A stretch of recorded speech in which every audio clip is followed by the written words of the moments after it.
مہمان گرامی ہمارے اس اجلاس کے رونق بنی ہوئی ہیں، جن کی دعائیں اور نیک تمنائیں ہمارے ساتھ موجود ہیں، میں مہمان خصوصی عالی جناب عبدالعزیز العمودی حفظہ اللہ سے ادباً گزارش کرتا ہوں کہ وہ ہم تمام کو اپنے خصوصی خطاب سے ممنون فرمائیں۔ السلام علیکم ورحمۃ اللہ وبرکاتہ۔ اعوذ باللہ من الشیطان الرجیم، بسم اللہ الرحمن الرحیم۔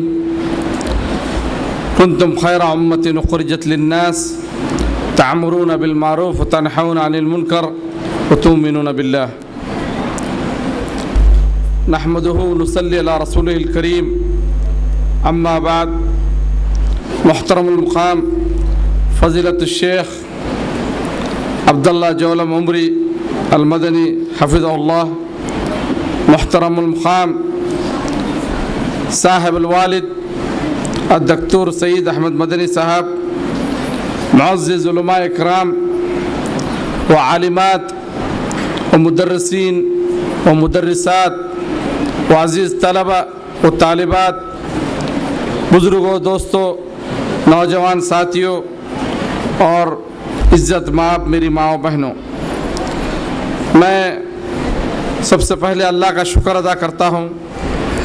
اس کے بعد عالی جناب دکتور سعید احمد مدنی صاحب کا بہت مشکور و ممنون ہوں، جو ہر سال اس پروگرام میں میرے مرحوم و مغفور والد کو بلایا کرتے تھے، اور میرے والد محترم مولانا کے بغیر کوئی کام نہیں کرتے تھے، ہر کام مولانا کے مشورے سے کیا کرتے تھے، اور مولانا بھی بڑی عزت کی نگاہ سے دیکھا کرتے تھے اور ان کو اپنے پروگراموں میں بلایا کرتے تھے۔ حضرات، میں ان شخصیات کے درمیان ہوں، نہ میں مقرر ہوں، نہ خطیب ہوں، نہ عالم ہوں، میں اسی لیے بارہا مولانا کا مشکور و ممنون ہوں کہ انہوں نے پھر بھی کچھ کہنے کا موقع مجھے عنایت فرمایا، اور کچھ کہنے کی میں نے جسارت کی ہے آپ کے سامنے۔ یہ دارالبر کے اندر یہ پروگرام کو دیکھ کر اور خواتین و حضرات کا ایک جمع غفیر دیکھ کر اتنی خوشی ہو رہی ہے کہ اللہ سبحانہ و تعالی اس ادارے کو اور یہاں کے پڑھنے والوں کو، ذمہ داروں کو نظر بد سے بچائے، حسد سے بچائے، اللہ ہر شر اور ہر فتنے سے بچائے۔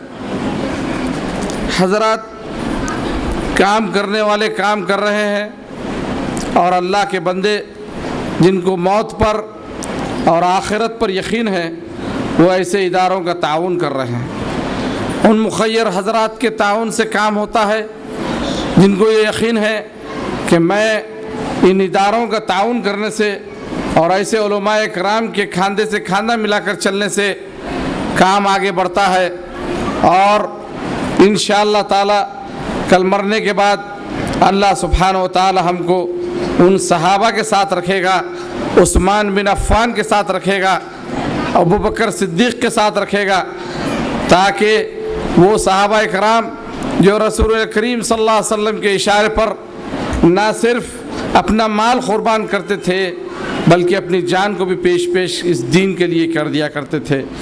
اسی لیے اللہ کے رسول صلی اللہ علیہ وسلم ایک بار مجبور ہو گئے اس بات کو کہنے پر کہ اے ابوبکر، تم کچھ اپنے گھر میں چھوڑ کر آئے ہو؟ تو کہا کہ اللہ کے رسول، ہاں چھوڑ کر آیا ہوں۔ کہا کیا چھوڑ کر آئے ہو؟ تو کہا اللہ کے رسول، دو چیزیں چھوڑ کر آیا ہوں، اللہ اور اس کا رسول، باقی سب کچھ آپ نے اللہ کے رسول صلی اللہ علیہ وسلم کے سامنے لا کر پیش کر دیا۔ حضرات گرامی، ہم امانت کا نام جب آتا ہے تو ہم صرف کہتے ہیں کہ مال کی امانت، مال کو امانت داری سے خرچو، امانت داری دیانت داری کے ساتھ اس اداروں کو دیا جاتا ہے، تو امانت اور دیانت کے ساتھ خرچنے کا نام ہی ہم صرف امانت لیتے ہیں۔ لیکن میں اس کے تھوڑا سا وسیع مفہوم کی طرف نظر ڈالتے ہوئے، اپنے آپ کو سمجھتے ہوئے اپنی اس ٹوٹی پھوٹی تقریر کو ختم کرنا چاہتا ہوں۔ حضرات گرامی، یہ علماء کرام، یہ معزز اکرام جو کام کر رہے ہیں، جن کا آج آہستہ آہستہ فقدان ہوتے چلے جا رہا ہے، مخلص علماء کرام جو اس صف کے اندر، اس لائن کے اندر کام کر رہے ہیں، آپ کو اس کا علم نہیں ہے، چنانچہ غریب کا بھی ایک قدم اس کام میں ہے۔ جس طریقے سے اور جس تکلیف سے یہ لوگ کام کر رہے ہیں، صرف اللہ ہی کو اس کا علم ہے، اور جو لوگ اس لائن میں ہیں ان کو اس کا علم ہے کہ کن تکلیفوں سے آمدنیوں کو فراہم کرتے ہیں اور کن کن تکلیفوں سے لوگوں کو یہاں جمع کرتے ہیں۔ حضرات، چند لوگ آتے ہیں، اچھی اچھی تقریریں سنتے ہیں، جزاک اللہ خیر کہتے ہیں، کھاتے پیتے بھی ہیں اور چلے جاتے ہیں، لیکن ایک دن یہ سوچئے کہ یہ ادارہ کیسے قائم کیا گیا۔ ہم کو غور کرنا چاہیے، اس بات پر فکر کرنا چاہیے کہ اس ادارے کو کس طریقے سے چلایا جا رہا ہے۔ ہم کو اس بات پر غور کرنا چاہیے کہ یہ علماء کرام کن کن تکلیفوں سے آگے بڑھتے ہیں اور ایسے اداروں کو لوگوں کے معاونت تک پہنچتے ہیں اور تعاون کو لاتے ہیں اور ان کے اموال کو صحیح مصرف میں خرچتے ہیں۔ اسی وجہ سے جب یہ ادارے چلتے ہیں اور ان کو چلایا جاتا ہے، میرے والد کہا کرتے تھے کہ اللہ کی قسم، اگر اللہ سبحانہ و تعالیٰ مجھے اجازت دے، اگر اللہ اجازت دے تو میں سب سے پہلے ان حضرات کی شفاعت کو اللہ کے سامنے پیش کروں گا جو مدرسے چلاتے ہیں۔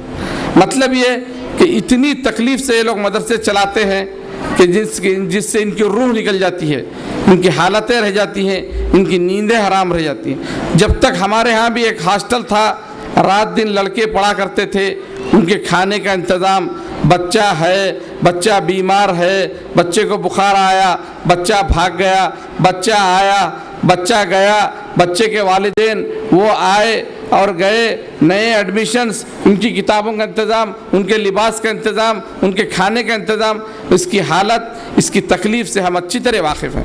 تو میں ڈاکٹر سعید کو دعا دیتا ہوں کہ اللہ سبحانہ و تعالیٰ ان کو صحت و عافیت دے۔ اللہ سبحانہ و تعالیٰ، آپ حضرات بھی ان کے حق میں روزانہ ایک بار کم سے کم دعا کیجئے کہ اللہ انہیں صحت و عافیت دے، اللہ استقامت دے، اور اللہ ان کے معاونین کو بھی صحت و عافیت دے، اللہ انہیں استقامت دے اور دام درہم سخنے اس ادارے کی مدد کرنے کی انہیں توفیق نصیب فرمائے اللہ۔ حضرات، آپ کو ان حالات، جن حالات سے ہم اور ہمارا ملک گزر رہا ہے، اس کا علم جو لوگوں کو شاید گاؤں میں رہتے ہیں پتہ نہیں، لیکن جو لوگ ہم جیسے شہروں میں رہتے ہیں ہم کو پتہ ہے اور کیا ہو رہا ہے اور کیا ہونے والا ہے۔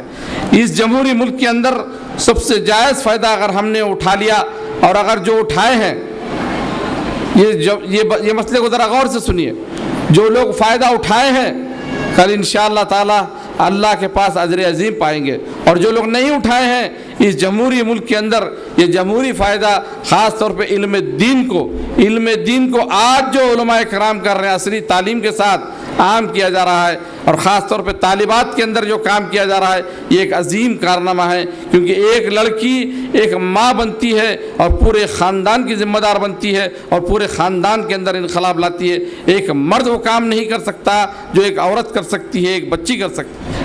حضرات گرامی، کہنے کا مقصد یہ ہے کہ آج بالکل امانت داری اور دیانت داری کے ساتھ دعوتی کام کرنے کی ضرورت ہے۔ جس طرح الیکشن کے اندر ایک پارٹی کا امیدوار ڈور ٹو ڈور کام کرتا ہے، پریشان حال ہے، ہر ایک سے سلام کر رہا ہے، کوئی سلام کے جواب میں جھڑکی دے رہا ہے لیکن پھر بھی سلام کر رہا ہے، کہہ رہا ہے کہ مجھے ووٹ دو، مجھے ووٹ دو۔ تو آج مدرسین کا حال، علماء کرام کا حال اس سے برا ہو گیا ہے۔ میرے دوستو، میرے بھائیوں، میری ماؤں بہنوں، ان حضرات کا ہم شکر گزار بنیں جو لوگ مدرسے چلا رہے ہیں، مدرسوں کا تعاون کر رہے ہیں، اور مدرسوں کو لوگوں کا تعاون لا کر آپ حضرات کی، آپ بنات کی تعلیم کے لیے انتظامات کیے جاتے ہیں۔ دعوتی کام کے لیے اتنی جستجو اور جدوجہد کرنے کی ضرورت ہے، اس کے لیے ہم تھوڑا سا صحابہ کرام کا مطالعہ کرنا بہت ضروری ہے، ان کی قربانیوں پر نظر رکھنا بہت ضروری ہے۔ یہ نہیں کہ جمعے کے دن آئے، تقریر سنے، سلام پھیرے، کوئی دعا کر لیے، مولانا سے ہاتھ ملا لیے، مصافحہ کر لیے اور کچھ ہنسے اور ہنسائے اور چلے گئے، اس سے کام آگے بڑھنے والا نہیں ہے۔ آپ حضرات، مجھ سے ایک بار ایک صاحب نے بڑی اچھی بات کہی تھی کہ انہوں نے ایک رکشے والے سے مکالمہ کیا۔ ایک دور تھا علماء کرام حیدرآباد میں رکشے میں بیٹھ کر بھی پھرا کرتے تھے، تو رکشے والے سے وہ بات کیے تو بولے کہ تم دن میں کتنے چائے پیتے؟ تو رکشے والے نے کہا مولانا 5 چائے پیتا ہوں۔ تو بولے 5 چائے پیتے تم؟ تو بولے ہاں مولانا کما رہے ہیں, محنت کر رہے ہیں, کس لیے؟ کھانے پینے کے لیے. بولے 5 چائے پیتے. تو بولے ٹھیک ہے 1 چائے تم اپنی اولاد کے لیے دین کے راستے میں دے سکتے نا؟ تو بولے ہاں مولانا کیوں نہیں دے سکتے. بولے کتنے میں چائے ہے؟ تو اس دور میں 3 روپے میں تھی چائے. تو بولے تم 3 روپے روز نہیں دے سکتے؟ دینی مدرسے کو اس میں اولاد کو اپنی پڑھا کر 3 روپے روز دے دو, ہم تمہارے بچے کو پڑھائیں گے. تو اس طرف سے کام کرنے کی ضرورت ہے. تو چنانچہ وہ رکشے والا مجھے اچھا یاد ہے, سعید آباد میں وہاں پر ایک دینی مدرسے میں اپنے لڑکے کو لا کر ڈالا, نماز کو آنے لگا اور کہنے لگا کہ روزانہ میں 3 روپے لا کر آپ کے مدرسے میں دے دوں گا, میرے بچے کو حافظ بنائیے. تو آپ اندازہ لگائیے وہ مولانا کو, میں آپ کو آج سے 20-25 سال پرانی بات کر رہا ہوں, ان کو کتنا اجر مل رہا ہوگا. وہ رکشے والے کا بچہ حافظ بنا ایک مشورہ دینے کے نتیجے میں, اور وہ رکشے والے کی رغبت ہوئی کہ روزانہ 3 روپے 1 چائے, وہ دن میں 5 چائے پیتا, روزانہ 3 روپے لا کر دینی مدرسے میں دے رہا, اور اپنے بچے کو وہاں پر شریک کرایا, وہاں پر داخلہ دلوایا اور بچے کو حافظ بنایا. حضرات گرامی, یہ جذبہ رکھنے کی ضرورت ہے. اس طریقے سے ہم کھا رہے ہیں, پی رہے ہیں, اپنے کاروبار میں, اپنے دنیا میں, اپنے بچوں کی شادیوں میں, بلڈنگیں بنانے میں, گاڑیاں خریدنے میں, گاڑیاں بدلنے میں, اسی میں لگے ہوئے ہیں. اور یہ کام جو کر رہے ہیں اور کتنی تکلیفوں سے کر رہے ہیں, یہ کام آج ہم آسانی سے بیٹھ کر اس ٹھنڈی ہوا میں سن رہے ہیں, اور انشاءاللہ ہم کھا پی کر یہاں سے چلے جائیں گے. اس کام کو کس طریقے سے یہ لوگ کر رہے ہیں, کس تکلیف سے کر رہے ہیں, تھوڑا سوچنا چاہیے. اور خدا نخواستہ اللہ نہ کرے آنے والے دن, وہ دن دور نہیں کہ جو بات اللہ سبحانہ تعالیٰ نے کہا کہ بما کسبت بایدی الناس, تمہارے ہاتھوں کی کمائی کی وجہ سے تم پر ظالموں کو مسلط کر دیا جائے.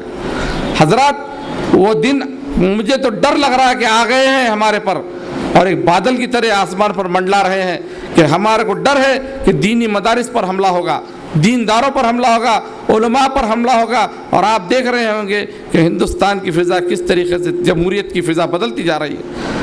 اور اس جمہوریت کی غنیمت جانیے, دائی حضرات کا, علماء کرام کے ساتھ تعاون کیجیے. غیر ضروری روشنا, غیر ضروری ان سے سوالات کرنا, بدتمیزی سے پیش آنا, ان کے ساتھ تیزی سے پیش آنا, یا ان کا کچھ سمجھانے پر نہیں سمجھ میں آئے تو الجھ جانا, یا ان سے چھوٹی موٹی باتوں پر دور ہو جانا, اس سے کچھ حاصل ہونے والا نہیں. اور کل اللہ کے ہمارے اللہ سبحانہ و تعالی ہم سے بھی پوچھے گا کہ تم دکتور سعید کے مدرسے میں جاتے تھے, اپنے بچوں کو پڑھاتے تھے صرف اپنے مطلب کے لیے, اپنا گھر سدھارنے کے لیے, تم کس حد تک دکتور سعید کا تعاون کیے؟ یہ پوچھ ہونے والی ہے, مجھ سے پوچھ ہونے والی ہے کہ تم دکتور سعید سے دوستی رکھتے تھے, دکتور سعید کے مدرسے میں آئے, وہاں پر تقریر کیے, تم دکتور سعید کے لیے, دکتور سعید کے مدرسے کے لیے کیا کیے؟ مجھ سے بھی پوچھ ہونے والی ہے. اگر میں صاحب استطاعت ہوں, اگر دکتور سعید کے ساتھ تعاون نہیں کرتا ہوں, اور اگر صاحب استطاعت ہوں, اگر دکتور سعید کے مدرسے میں مدد نہیں کرتا ہوں, تو مجھ سے بھی پوچھ ہونے والی ہے. ہم کو یہ سوچ رکھنی چاہیے میرے دوستوں, میرے بھائیوں, میرے بزرگوں, میری ماؤں بہنوں. آپ صرف یہاں اپنی لڑکیوں کو پڑھا کر خوش مت رہیے, انشاءاللہ آپ کے گھر میں وہ علم کے ذریعے, وہ قرآن کی تعلیم, وہ حدیث کی تعلیم کے ذریعے بہترین نور آئے گا, انقلاب آئے گا. آپ کے گھر کے اندر نمازیں آ جائیں گی, قرآن کی تلاوت آ جائیں گی, اچھے داماد آئیں گے, ایک اچھی نسل پیدا ہوں گی, اس میں کوئی شک نہیں ہے. لیکن اسراف سے بچ کر, فضول خرچیوں سے بچ کر دین کے کام میں خرچیے.